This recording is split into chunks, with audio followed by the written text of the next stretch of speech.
네, 여러분들이 잘 아시는 것처럼 제가 구약을 공부했었습니다. 그러다 보니까 이 구약학자들을 유심히 잘 관찰하게 됩니다. 구약학자들이 연구를 어떻게 하는가, 또 그분들의 삶은 어떤가 이렇게 살펴보게 되는데 아주 재미있는 그런 현상들이 하나 있습니다. 물론 이제 각 구약학자마다 전공 분야가 다르긴 하지만 아주 세계적인 유명한 그런 구약학자들을 보면 그들이 평생 동안 연구하며 자신의 전공 분야를 연구하다가 마지막 말년쯤 되면 어떤 현상이 일어나냐면 지혜서 연구를 그때서야 합니다. 이 모든 연구의 그런 결과물, 그런 것으로서 또는 자기 인생을 살아가면서 거의 인생을 마무리할 때쯤에 이 지혜서에 나타난 말씀들을 연구함으로써 아주 풍성한 그런 연구들이 나타나는 것을 보게 됩니다. 설교자들도 마찬가지인 것 같습니다. 모세오경 또는 역사서의 이야기들, 선지서의 그런 모든 내용들을 다 살펴본 뒤에 이제 마지막에 이 지혜서를 연구하면서 이제 설교하게 되는 것 같습니다. 성경 중에 지혜서라고 하면 어떤 책들입니까? 5권이 있죠.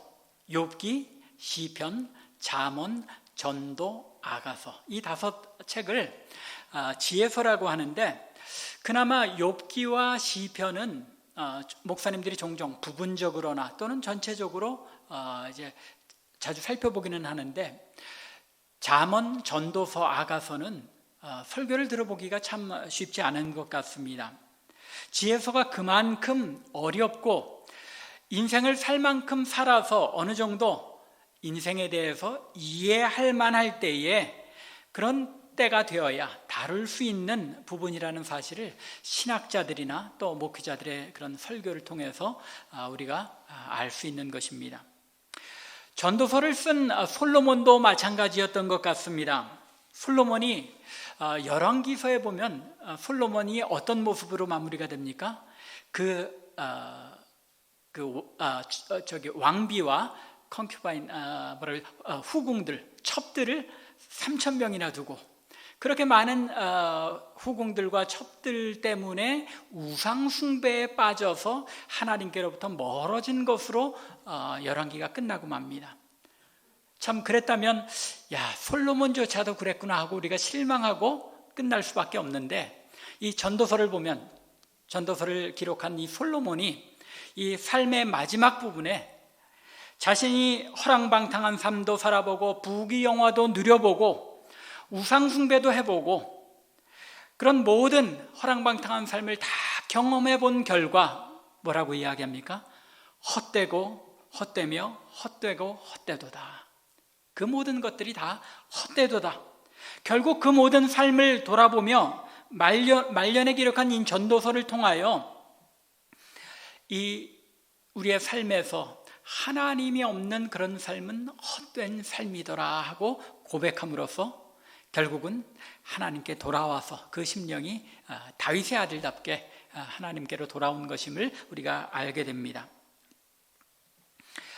이처럼 저자인 솔로몬 자신도 말년에 가서야 그 모든 깨달음을 이 전도서를 통해서 토로한 것을 보면 역시 이 지혜서, 특별히 전도서나 잠언 같은 경우에는 삶의 연륜이 쌓이고 지긋한 나이에 들어서 이 말씀을 더 깊이 있게 깨달아갈 수 있고 그 말씀을 들으면서 그렇지 하고 우리가 동조할 수밖에 없는 그런 내용들이라는 것입니다. 그러면 이 지혜서는 연세든 사람들만 읽어야 되는, 연세든 성도들만 읽어야 하는 책입니까? 그렇지는 않습니다. 인생의 참 경험이 담긴 지혜로운 신앙인의 고백이 담긴 책이기 때문에 이 책을 젊은 성도들이 읽을 때에는 아직은 경험하고 충분히 동조하지 않는 그런 내용들도 있겠지만 이 내용들을 미리 읽고 익숙히 알을 통해서 어떤 효과가 있습니까? 우리의 삶에 닥쳐올 일들을 예방하는 그런 효과를 누릴 수 있다는 것입니다.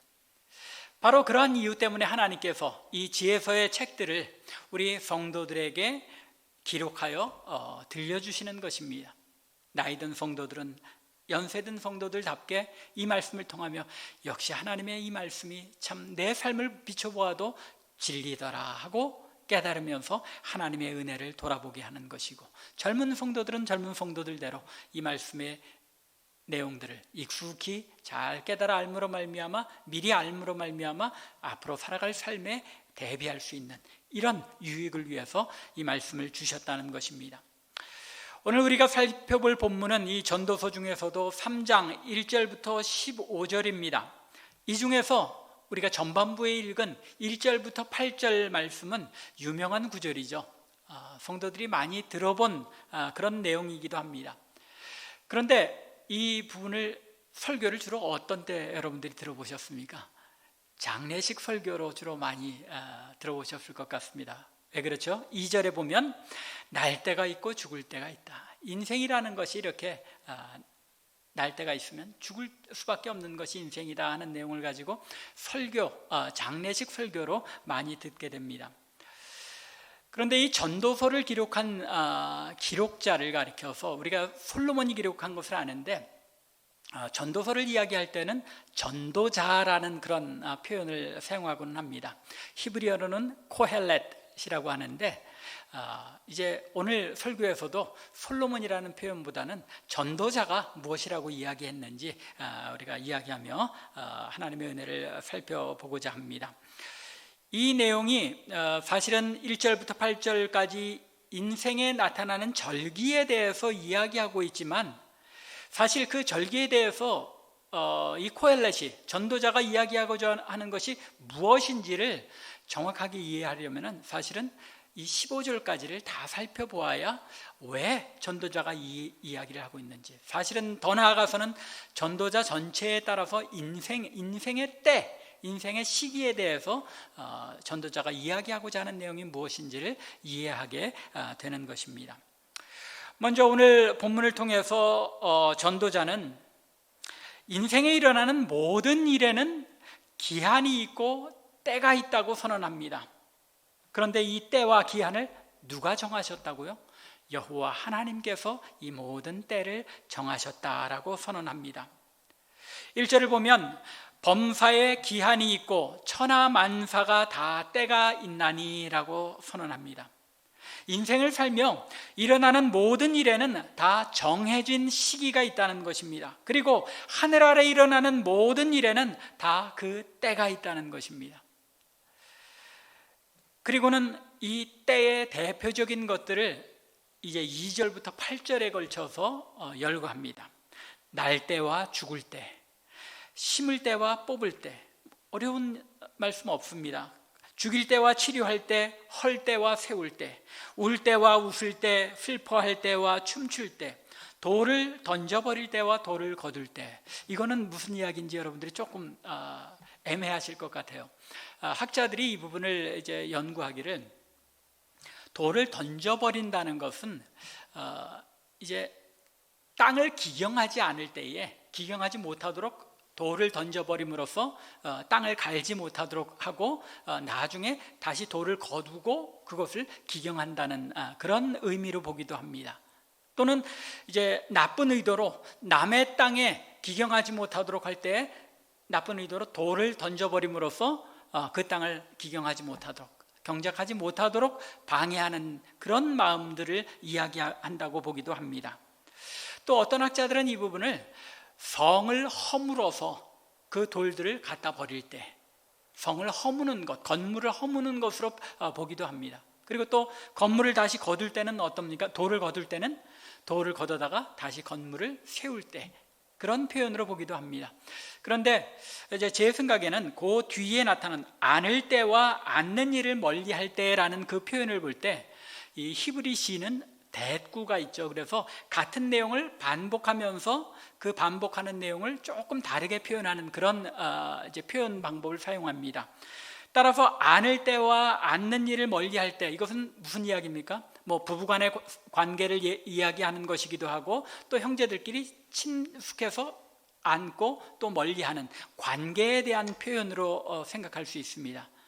그렇게 본다면 이 돌을 던져버릴 때와 돌을 거둘 때라는 표현은 다른 사람들에게 못되게 행동하는 것으로서 돌을 던짐으로써 남의 땅을 기경하지 못하게 하는 그런 악한 마음을 가질 때가 있고, 다시 돌을 걷어들임으로써 그 사람에게 호의를 나타내는 그런 때가 있다는 표현으로 보는 것이 옳을 것 같습니다. 여하튼 이 세 가지 견해 중에 여러분들이 어떤 것으로 받아들여도 좋을 것 같습니다. 그리고 찾을 때와 잃을 때, 지킬 때와 버릴 때, 찢을 때와 꿰맬 때, 이 찢을 때와 꿰맬 때도 분명히 그럴 때가 있죠. 우리가 옷을 낡아서 찢어버려야 할 때가 있고, 또 원치 않게 찢어져서 꿰맬 때가 있는 것처럼, 잠잠할 때와 말할 때가 있고, 사랑할 때와 미워할 때, 전쟁할 때와 평화할 때가 있다고 이야기합니다. 이 표현들을 잘 살펴보면 어떤 표현입니까? 서로 대조되는 것을 한 쌍으로 해서 표현합니다. 극과 극, 정반대되는 것들을 언급함으로써 그 사이에 포함되는 모든 일들을 다 그 내용으로 삼고 있는 것입니다. 이걸 문학적으로 이제 메리즘, 한국말 표현은 어떤 번역 표현이 정확한 게 없더라고요. 근데 메리즘이라고 하는데 무슨 이야기냐면은, 하나님은 하늘과 땅의 주이십니다 라고 하늘과 땅 대조되는 것을 이야기할 때, 하늘과 땅의 주라는 것이 하나님은 하늘만의 주고 또 땅에만의 주라는 이야기가 아니죠. 하늘과 땅에 있는 그 사이에 있는 모든 것, 우주 만물의 주인이시다라는 표현을 하늘과 땅의 주이시다라고 표현합니다. 그것처럼 오늘 이 표현에 나타난 이 극과 극, 정반대되는 내용들을 이야기함으로써 인생에는 이 반대되는 일들 사이에 중간의 일들도 많이 있잖아요. 그런 일들까지 다 포함해서 다 때가 있다, 정해진 때와 시기가 있다라고 말하고 있는 것입니다. 그리고 또 이 내용을 보면 한 개인의 삶에서 일어나는 감정적인 그런 일들로부터 시작해서 공동체와 사회 전체에 일어나는 일들까지도 포함하는 것을 알 수 있습니다. 사랑할 때가 있고 또 전쟁할 때가 있고 평화할 때가 있다는 것, 무슨 이야기입니까? 전쟁과 이런 평화는 한 개인의 문제만이 아니라 한 사회의 문제이죠. 한 개인의 일부터 시작해서 한 사회, 공동체의 일에 이르기까지 모든 일들, 즉 한 사람이 한 평생을 살아가는 가운데 일어나고 겪을 수 있는 개인적인 일, 공동체의 일, 사회의 일, 모든 일들을 다 포함하기 위해서 지금 전도자가 이 8절까지 여러 가지 때에 대해서 이야기하고 있다는 것입니다. 인생에 일어날 수 있는 모든 일들, 심지어 우연처럼 생각되어지는 일들조차도 정해진 때가 있고, 또 그 일들은 심지어 우연처럼 보일지라도 하나님께서 정하신 때에 일어나는 것이라는 말입니다. 만사가, 우리의 삶에 우연 같은 일들조차도 하나님께서 정하신 때에 하나님의 정하신 계획대로 일어나는 일이라는 것을 이 전도자는 분명하게 먼저 선언하고 있는 것입니다.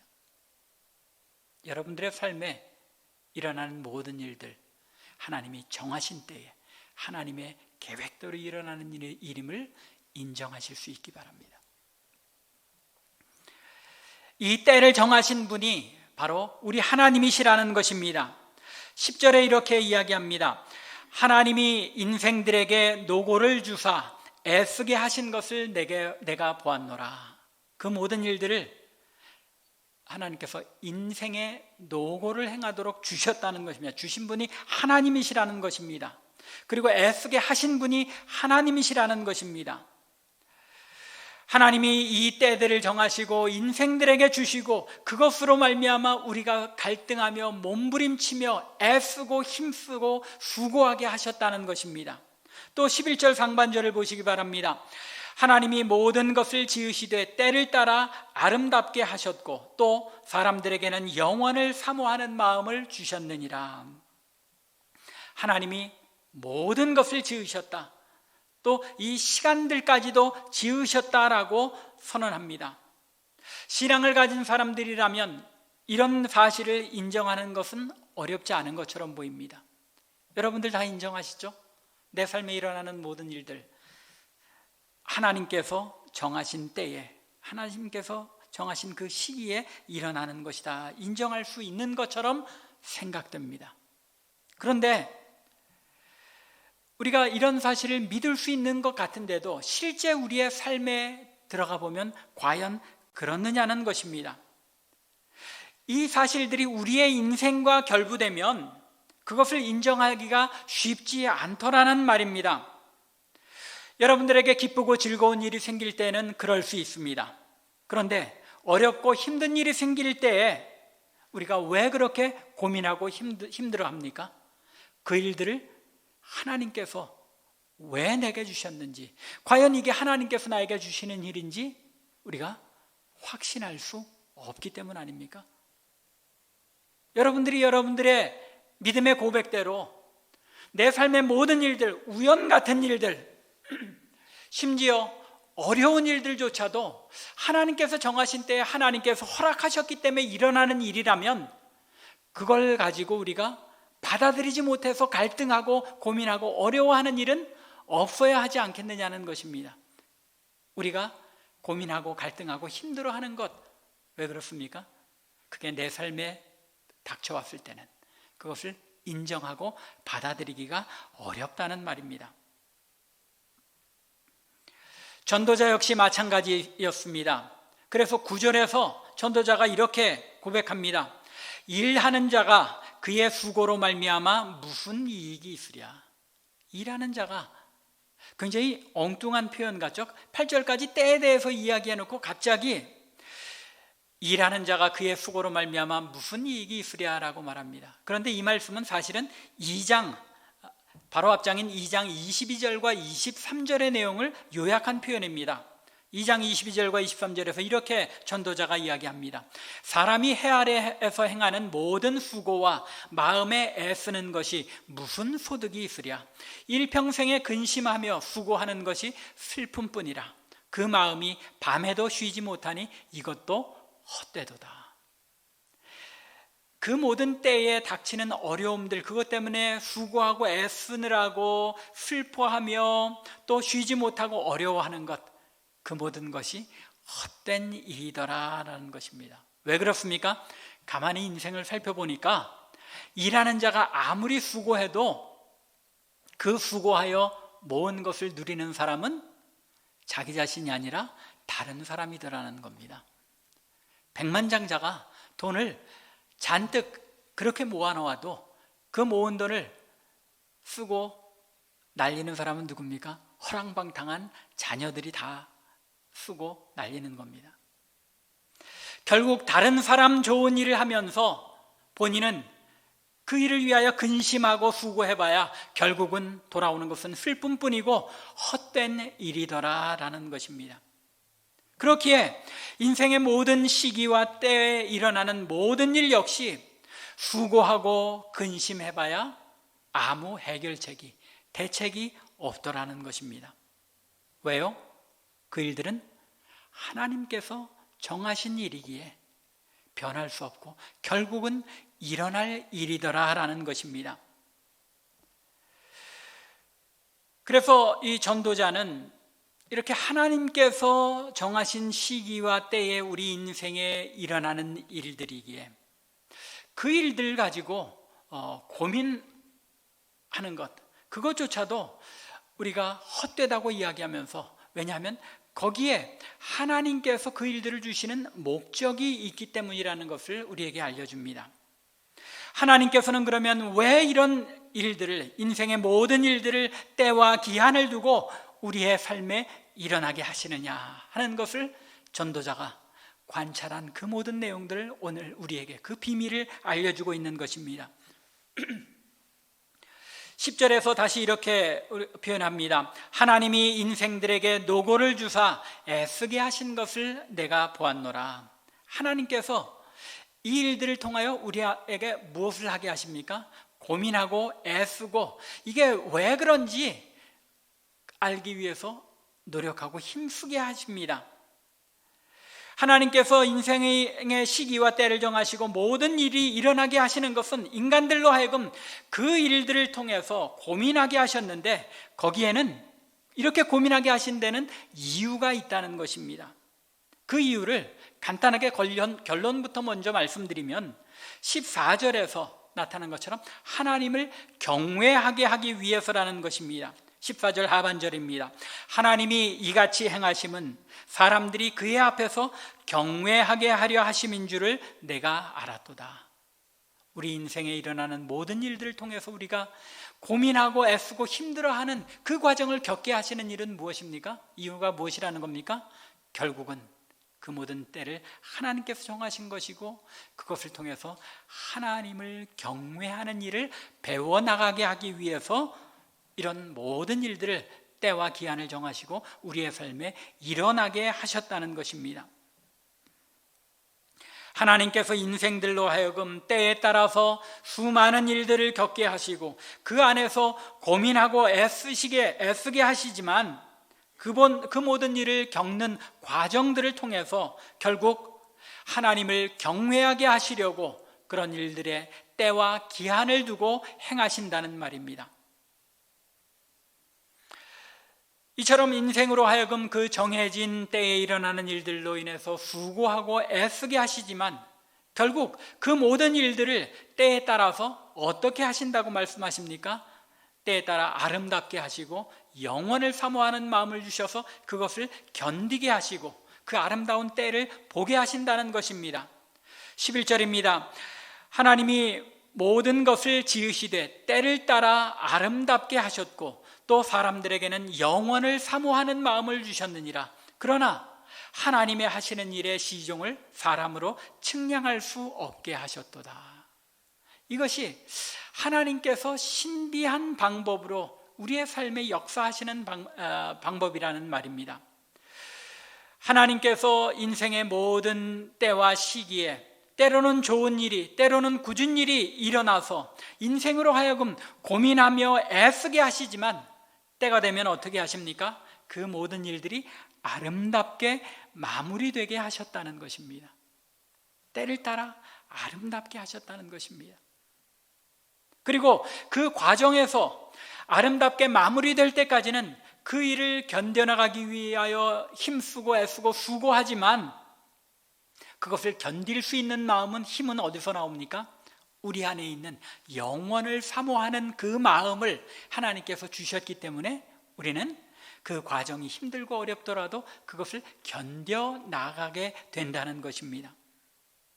그렇지만 분명한 것은 결코 인간이 하나님께서 하시는 일, 그 시기와 때를 정하시고 인생에 일어나게 하시는 이유와 방법 등에 대해서는 결코 측량할 수 없게 하심으로써 수고하고 애쓰는 가운데 여호와 하나님을 의지할 수밖에 없게 하시고 또 하나님을 두려워하며 경외하는 법을 배워나가게 하신다는 것입니다.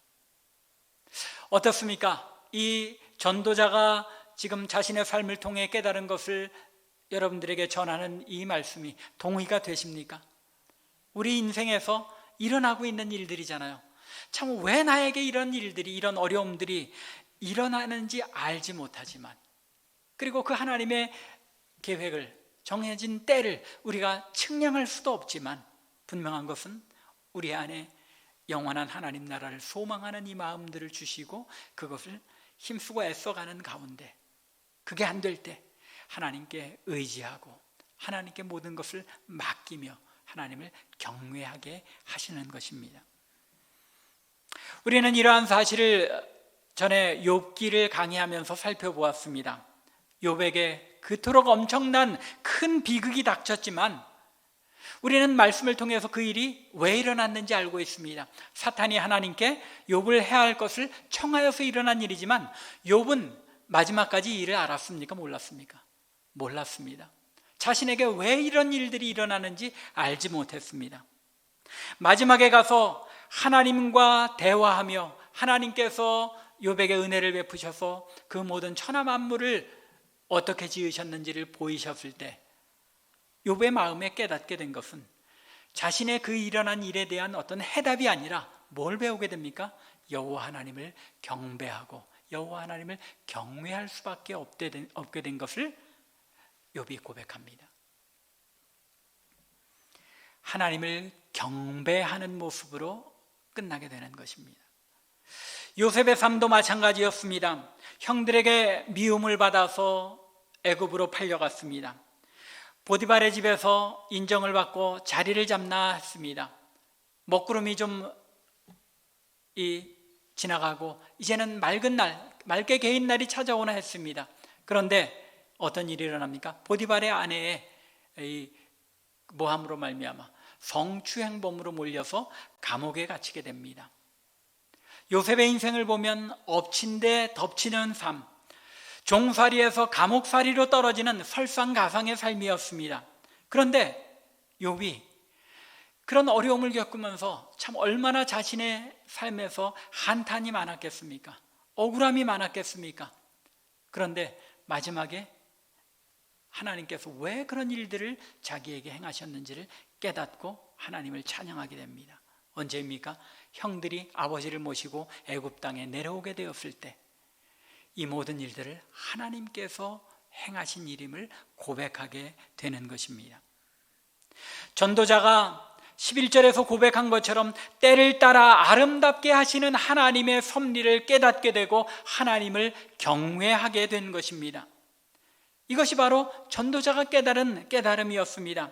인생에는 하나님께서 정하신 때와 기한에 따라서 수많은 일들이 일어납니다. 우리가 받아들이기 어려운 것처럼 보이는 그런 일들까지도 일어납니다. 그 일들은 11절에서 말씀한 것처럼 사람으로는 측량할 수도 없고 또 14절에서 말한 것처럼 그 위에 더할 수도 없고 그것에서 덜할 수도 없는 일들입니다. 왜요? 하나님께서 정하신 일들이기 때문에. 그러나 여기서 우리가 조심해야 될 일이 있죠. 그러면 결정론적으로 어차피 일어날 일이니까 우리는 아무것도 안 하고 가만히 내버려두고 수동적으로 살아가야 하느냐? 그것은 아니라는 것입니다. 그 모든 일들을 우리가 받아들이고 하나님께서 정하신 바라고 인정하면서도 그 안에서 매 순간 우리가 행해야 할 일들이 있다는 것입니다. 신학적인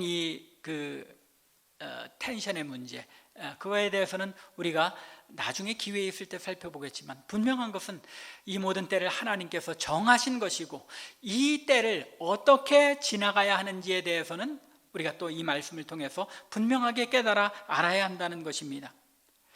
하나님께서 인생들에게 때와 시기를 정하여 그 모든 일들이 일어나게 하신 것은 결국 정한 때에 아름답게 하기 위한 것이고 하나님을 경외하게 하기 위한 것이라는 사실을 우리가 분명하게 깨달아 알아야 하는 것입니다. 이 말씀에 의하면 전도자는 사도 바울보다 이미 1000년 전에 살았던 인물이지만 사도 바울이 로마서 8장 28절에서 고백한 그 내용을 분명하게 깨달아 알고 있었습니다. 로마서 8장 28절이 무엇입니까? 우리가 알거니와 하나님을 사랑하는 자 곧 그의 뜻대로 부르심을 입은 자들에게는 모든 것이 합력하여 선을 이루느니라. 여기서 선이라는 그 단어가 히브리어 단어로는 굿이라는 단어예요.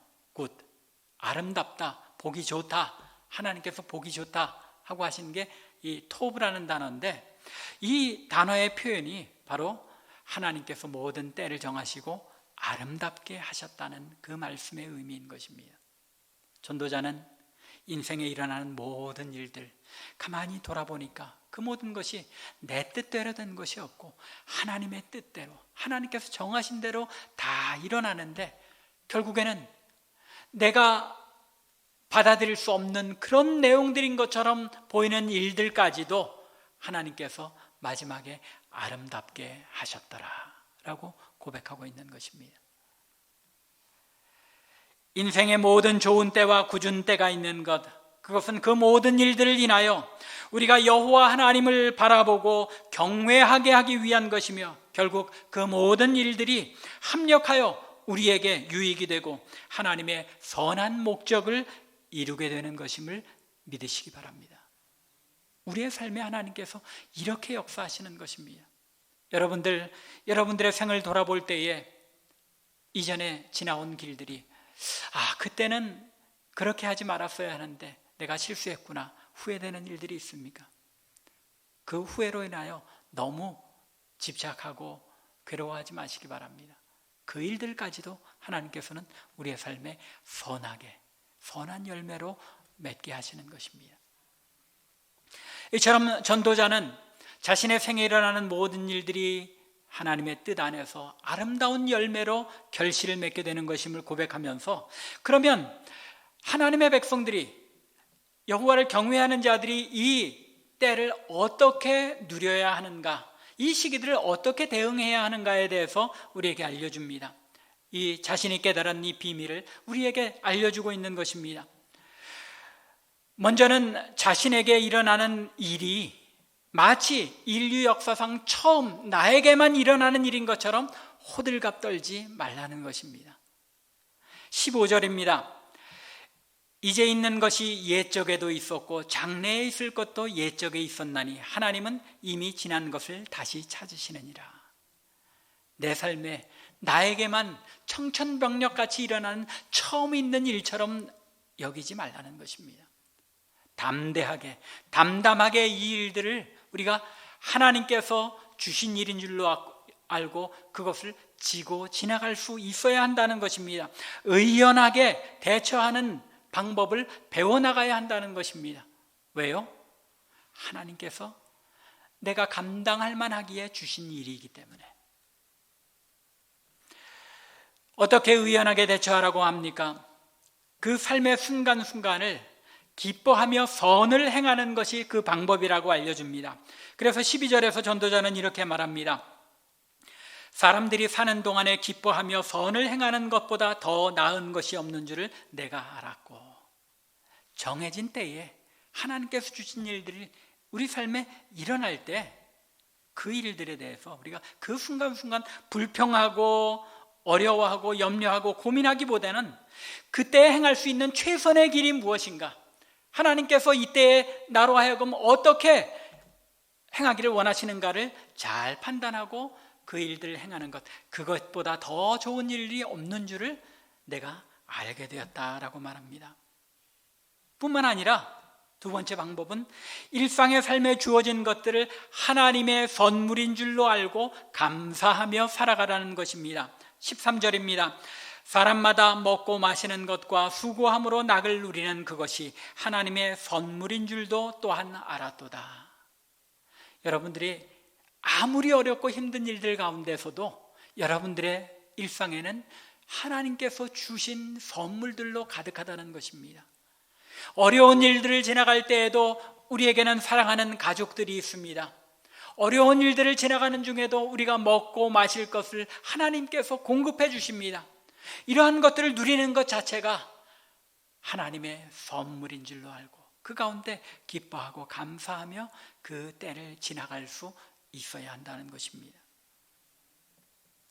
비록 굳은 일들이나 힘들고 어려울 때조차도 우리의 삶에는 하나님의 선물들로 가득한 것을 알고 그것을 누릴 수 있는 저와 여러분들 될 수 있기 바랍니다. 성도는 이 놀라운 평안을 누릴 수 있고 또한 누려야만 하는 것입니다. 왜냐하면 그것이 하나님의 뜻이기 때문입니다. 여러분, 우리가 나를 향한 하나님의 뜻은 무엇인가? 하나님의 뜻에 대해서 여러분들이 굉장히 갈증을 느끼시죠? 하나님의 뜻은 우리가 일상생활 중에 하나님께서 주신 모든 것들을 누리며 기뻐하고 감사하는 가운데 우리의 삶에 정해진 모든 때를 담대하고 의연하게 하나님을 경외하며 지나가는 것입니다. 이 세상을 살아가는 인생으로서 성도라고 해서 닥쳐오는 수많은 때를 면하고 살아갈 수는 없습니다. 때로 웃고 기뻐할 때보다 울고 슬퍼할 때가 더 길고 행복할 때보다 굳은 일을 당할 때가 더 자주 찾아올 수도 있습니다. 그러나 성도는 그러한 때를 기뻐하며 선을 행하며 지나갈 수 있습니다. 왜냐하면 나에게 그러한 일이 주어지는지, 왜 그런 일들이 주어지는지 측량할 수 없는 때조차도 우리는 그 때를 정하시고 나에게 주신 분이 하나님이심을 알기 때문입니다. 그리고 그러한 때조차도 그것이 하나님을 더 잘 경외하게 하시려는 하나님의 선물인 줄을 우리가 믿기 때문입니다. 요즘 사람들이, 세상 사람들이 조금 지혜롭게 생각하고 깨닫고 하는 말 중에 이런 말이 있습니다. 피할 수 없으면 뭐하라? 즐겨라. 즐겨라. 이 성경의 말씀을 아주 잘 세상 사람들이지만 잘 응용한 것 같습니다. 굳은 시간들이 찾아올 때 그것이 하나님께서 정하신 일들이고 왜 그런 일들이 우리에게 찾아온 것인지 측량할 수 없고 피할 수 없다면 우리는 그 시간을 기뻐하며 선을 행하는 가운데 누릴 수 있는 것입니다. 왜요? 우리를 사랑하셔서 아들까지 주신 우리 아버지께서 아들과 함께 모든 좋은 것을 주실 줄로 믿고 그 모든 일들이 또한 합력하여 선을 이룰 것을 우리가 알고 믿기 때문입니다. 그렇기에 성도는 그 어떤 하나님께서 정하신 기한과 때라도 평강을 누리는 방법을 삶을 배워갈 수 있습니다. 바로 그것이 그 모든 때를 통하여 비천에도 처할 줄 알고 풍부에도 처할 줄 아는 일체의 비결을 배웠다고 고백하며 내게 능력 주시는 자 안에서 내가 모든 것을 할 수 있느니라 라는 담대한 사도 바울의 고백이 바로 여기에서 나오기 때문입니다. 또한 다윗이 내가 사망의 음침한 골짜기를 다닐지라도 해를 두려워하지 않고 원수의 목전에서 내게 하나님께서 베푸시는 상을 누리며 즐긴다고 평강을 노래할 수 있었던 이유 또한 바로 여기에 있는 것입니다. 간절히 원하기는 이런 평강을 누리는, 측량할 수 없는 그런 때가 우리에게 닥쳐온다 할지라도 우리는 이런 평강과 기쁨을 누리며 감사하는 성도가 될 수 있기 바랍니다. 전도자가 오랜 삶의 여정 끝에 우리에게 권면한 것처럼 모든 때와 상황 속에서 평강을 누리며 하나님을 경외하는 법을 배워가는 성도가 될 수 있기를 주님의 이름으로 간절히 축원합니다. 기도드리겠습니다.